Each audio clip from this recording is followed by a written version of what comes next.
Polisi yang menembak rekannya sendiri di Solok Selatan, AKP Dadang Iskandar terancam hukuman mati. Polisi mentersangkakan Kabak Ops Polres Solok Selatan itu dengan pasal berlapis termasuk pasal 340 KUHP tentang pembunuhan berencana.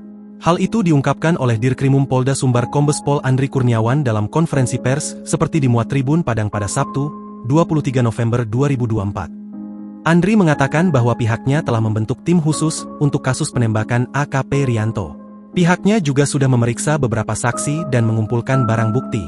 Itu kami periksa secara maraton lanjut gelar perkara untuk meningkatkan status kepenyidikan, ucapnya.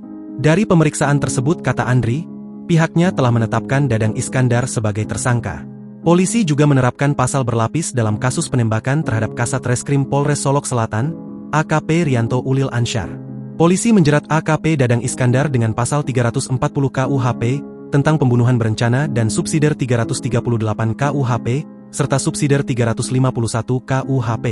Pasal 340 KUHP berisi barang siapa dengan sengaja dan dengan rencana terlebih dahulu merampas nyawa orang lain, diancam karena pembunuhan dengan rencana, dengan pidana mati atau pidana penjara seumur hidup atau selama waktu tertentu, paling lama 20 tahun.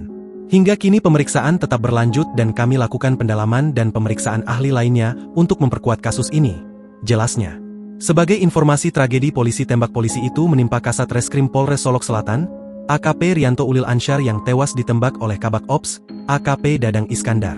Peristiwa nahas itu terjadi Jumat, 22 November 2024. Lebih nahas lagi, peristiwa kriminal tersebut terjadi di Mapolres Solok Selatan yang berlokasi di Jorong Bukit Malintang Barat, Nagari Lubuk Gadang, Kecamatan Sangir, sekitar pukul 00.43 waktu Indonesia Barat.